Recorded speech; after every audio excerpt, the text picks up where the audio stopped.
So I'll try to make this video a little less, more appropriate for children, shall we say.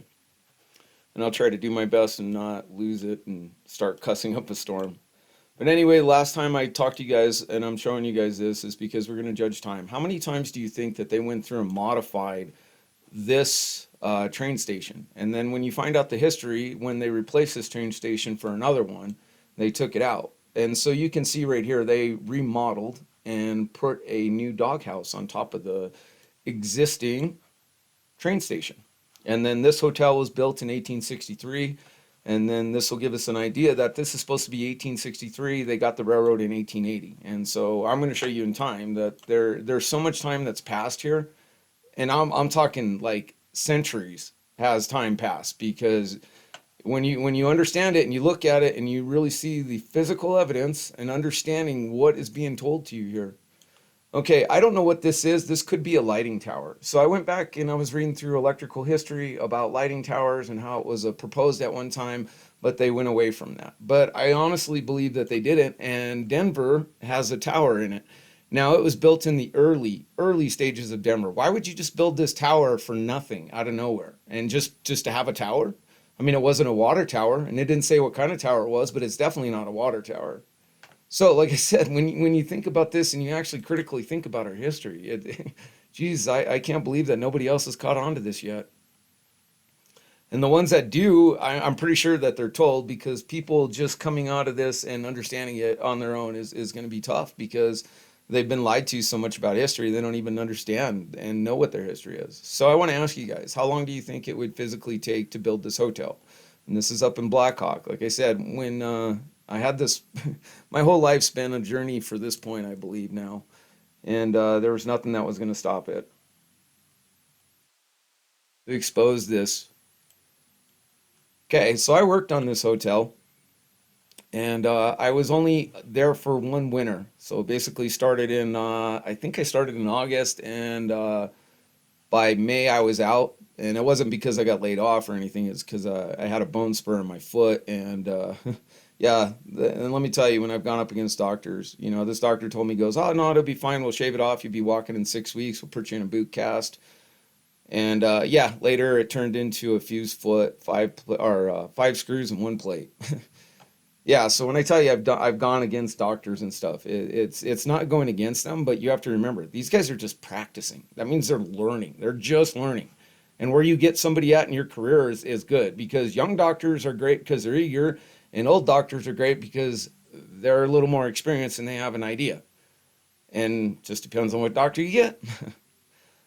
But yeah, it's really hard and sad. And I want to show you guys the impossible build of this once again. So Denver didn't get the railroad till 1870, Colorado Springs 1871, Pueblo 1872, Salida 1880. And Salida is right here. So when I go over the PBS special, and I want you guys to understand, when you're looking at all of this, to think about how would you traverse this, and think how long it would actually take you, because normally they followed the rivers because it was low grade at that point, and they could easily follow the rivers, and it would have made a little bit easier making the trail lines, because there would already almost be a path made. But when you go to certain places that doesn't have a river to follow, then you're going to have to go from scratch. And that's what I'm trying to help you guys understand, is that, and why out of all the places in Colorado in basically 1870, everyone comes into Colorado, they don't know what the hell's basically going on, and yet they were all moving to these mining towns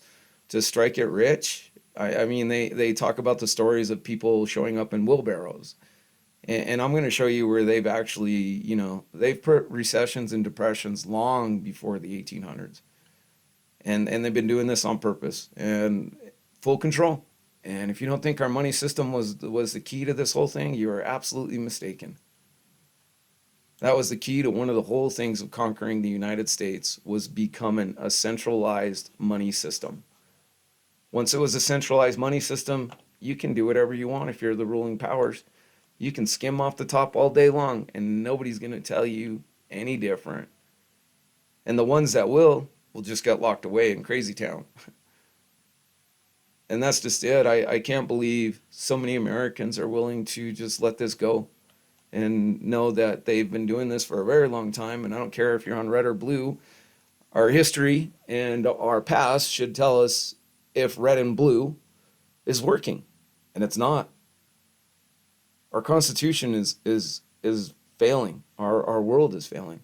And I'm going to tell you, we were already conquered before the Constitution came out. It was just a last ditch effort for the American patriarchs to have some way to gain control of their country because they knew this was going to happen. They knew exactly what was going to happen. America was going to be destitute and bankrupt. And all the rich and powerful got more rich and powerful. When you have ultimate money, you have nothing left to lose. You have nothing really to gain. The only thing is your pleasure or God's at that point. Because you don't have to work anymore. So you can do God's pleasure or your pleasure. And that's where we got is everyone followed Satan. And that's where we're at. I mean, you guys have to wake up and smell the coffee and look at Joe Biden, really. I stood by on neutral side for 30 years watching this and watched you guys bicker back and forth about presidents. And when I could tell you I was setting party neutral, I would see Obama and I would just be like, he's a puppet. They put him in place and you guys can't see it. And I knew that long ago. When I watched September 11th and seeing what really transpired, I knew right then and there that we were conquered, and our conquering was done by lying and deceit. So you guys can go through these videos, please share. I'll try to keep my cool to help you guys understand. But you have to think about the grand scale of the whole thing. If you were going to win the world, conquer the world, how would you do it? Money. Money is the root of all evil.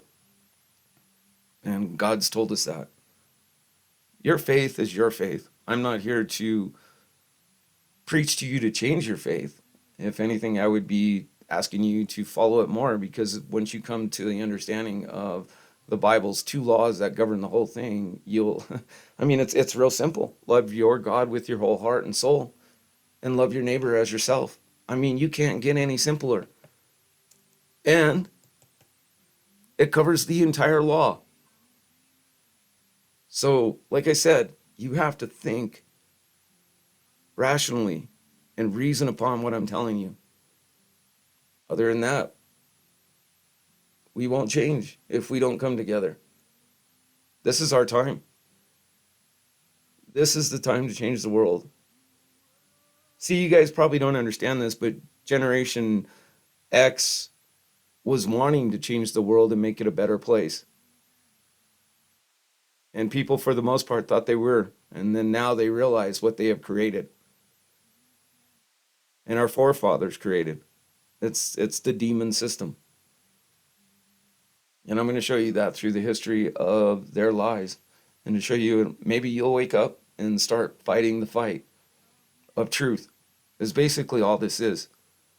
I don't know who Trump is. I don't know if I can see what he's done in his past, but I still don't know who honestly he is. He could be living a double life. And I don't know that. And you don't know that. But that's where faith has to come in, and you have to put faith in God first, because putting faith in mankind, you're just going to lose. Because mankind hasn't figured out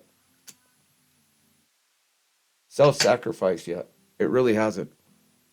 Some people have, and there's been an awakening to that, but true self-sacrifice has not been accomplished by the world yet. And maybe one day we'll be there.